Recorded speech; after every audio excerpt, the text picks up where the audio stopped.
Good morning. Thank you, Alan. Like Alan, I am a lawyer and not a scientist. However, I happily live with a scientist who happens to be an elected member of IOM, Judith Roden, who, as a biological psychologist, earned her wings when she was at Yale, and now she runs the Rockefeller Foundation. So that's my cred. I get a lot on this information in other ways, as maybe some of you do too.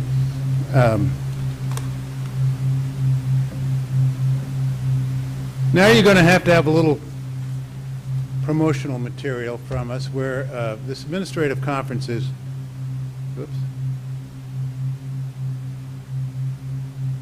is 50 years old this year. Lyndon Johnson put us into statutory form after President Kennedy had created us by executive order. And it's a very exciting time for us, and we're trying to promote us as an agency and the work that we do for the public. When I was, we were restarted in 2010 when I was confirmed as the chair, and President Obama said, we are a public-private partnership designed to make government work better. So that's the deal. It's a very nice way to put it, and it's public-private because we do a lot of things with members of our committees who are all volunteers. We range for outside experts, consultants, to do a lot of research, as you see, and we are specifically asked to consider how to improve the use of science, which is relevant to today's work. As an independent agency in the executive branch, there are 101 of us. I'm the only full-time, 10 members of the council, public and private, government, and people from the public sector. We have government members, 50 high-ranking agency officials come to our plenary sessions to vote on recommendations. These are people that represent over 200 agencies in government. It's the only place really where you can get a consensus view on what the government should do. It's quite a remarkable collection of people when you think about it. Public members are selected for their expertise in many former government members, many lawyers, I'm afraid, and academics. I should say, including my friend Alan Morrison here, who's been has had yeoman service over many years at the administrative conference and has provided invaluable insights from the public interest perspective. And we have 3 Supreme Court justices who are senior fellows of the conference, including my predecessor, Justice Scalia, who had my job when I was a consultant to the conference. Our recommendations, briefly, I'm not going to go over them. Some may be of interest to you, and I hope you will look them up on our website, acas.gov. But the 2 today are science and the administrative record in rulemaking. So rulemaking, most of you are familiar with the fact that what EPA and other agencies do are produce rules that are scrutinized very carefully on judicial review. The Administrative Procedure Act has a whole series of processes through what's called informal rulemaking as distinguished from formal, which is the way most rules are promulgated. You have to have all the information before the agency, before the court, that's relevant to the rule. That's the general proposition. The E-Government Act makes it a little easier because you can post rules online and you can use regulations.gov, I'm sure you're familiar with, to find out what else has been posted by other commenters. There is a problem sometimes with paper comments that maybe they are or are not scanned. This is a transitional problem, but a real one for agencies, depending on the burden that they receive and how much paper versus how much electronic. We encourage them to do this, of course. And other information received by the agency, including, of course, pertinent to today's scientific studies. Now, what does a court do with all of this, right? Because you can appreciate what the quote, record looks like on review, it's enormous, and the agency has to decide what is in and what is out on its own, really. In contrast to formal adjudication or rulemaking, where you have a judge or an administrative law judge making the decision, they decide what goes in and what doesn't go in. It's part of a, quote, record, a record in the real legal sense. Here the record is a formulation, a guess, a best estimate of what needs to be in there to support the rule. The courts, obviously, as it says here, do not behave as if they were scientists because they can't analyze the data in any particularly acute way, but they look to make sure that the agency has behaved rationally in light of those data. And then, of course, there's this important thing that you observe appropriate procedures in reviewing the underlying evidence. And whatever those procedures are, they are all involved with the notion of what fair to say, what you would do as scientists is to make sure you have proper judgments supported by the evidence. All right, so disclosure. The traditional matter agencies are required to disclose underlying investigations by agency scientists on public requests, but not those that were performed by private entities. This framework has changed, and I'll talk a little bit about this. Actually, Dr. Goldman plunged right in, so I'm not sure I'll get any deeper than she did in my remarks, but it'll help reinforce the points that she made, which are very important. Research conducted by agency, research conducted by a federal grantee, privately conducted research. FOIA, right? Famous FOIA. Morrison owns FOIA. He's probably brought more FOIA cases in the Supreme Court than anyone else. So if you really want to know, you ask him. FOIA supported by the electronic FOIA, which requires, and I think the important thing here is agencies are required to release electronic copies of documents.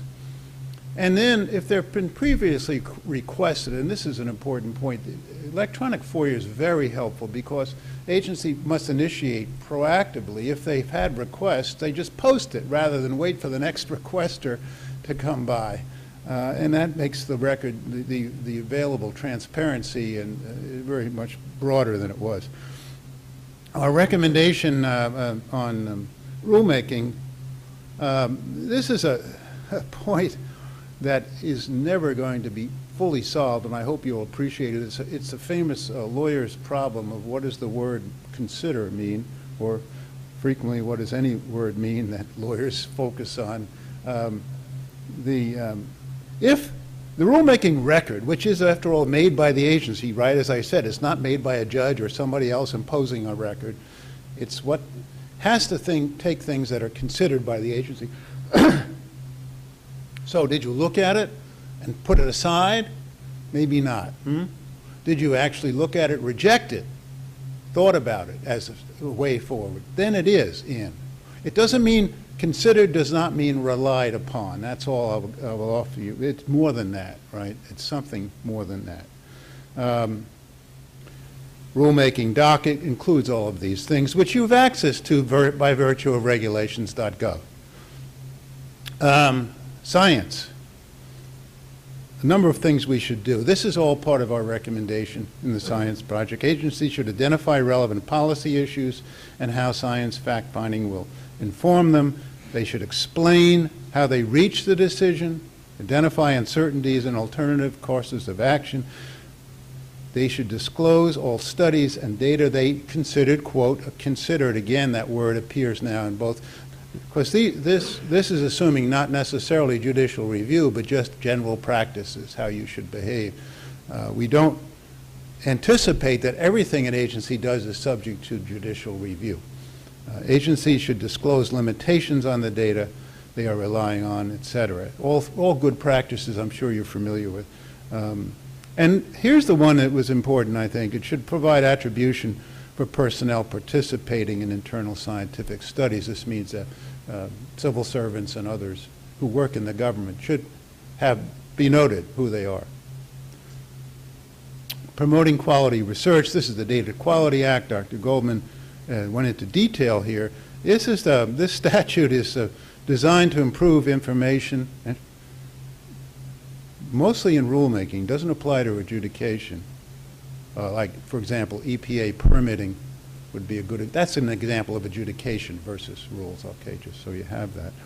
Among other things, agencies must create a procedure to allow people to correct information released if it's erroneous. Challenges to data releases are confined to rulemaking, as I said. And then, of course, the question, the much debated question maybe is, what are the data quality? If you fail to comply with the Data Quality Act, can you go to court? Can someone who's unhappy about your performance as an agency go to court? That's yet to be decided, frankly, very convincingly. As you can imagine, it could be a big issue if the courts had to intervene on every time an agency made a choice about whether or not the Data Quality Act has been properly complied with. Then we get traditionally funded research was not available under FOIA. That's what led to the Shelby Amendment, which requires data produced by contractors, by grantees to be put on the record. We're subject to the usual FOIA exceptions. And while it, Shelby Amendment in '99 was something that created a lot of consternation, it seems to have been all right. The CRS at least feels that way, the Congressional Research Service. And John Holgren at OSTP urges agencies to develop plans for promoting electronic access. Other private studies, obviously the difference between contractors and grantees is one that is brought up by the Shelby Amendment. I don't think that's one that can last long as a distinction, because after all it's so compelling that once you do some part of it, you're going to do it all. So the transparency is promoted when an agency relies upon a private funding study. It urges the researcher to disclose the underlying data. When a private researcher declines, agencies should issue an explanation why they relied on such studies despite the declining. And agencies should require conflict of interest disclosures for all scientific research submitted to inform the decision-making process. John Holgren again, these are my conclusions for now. I'm sure we'll have a chance to talk. Open communication among scientists and engineers and between these experts and the public accelerates scientific and technological advancement, strengthens the economy, educates the nation, and enhances democracy. That's quite a mouthful. But if it does all those things, who could be against it?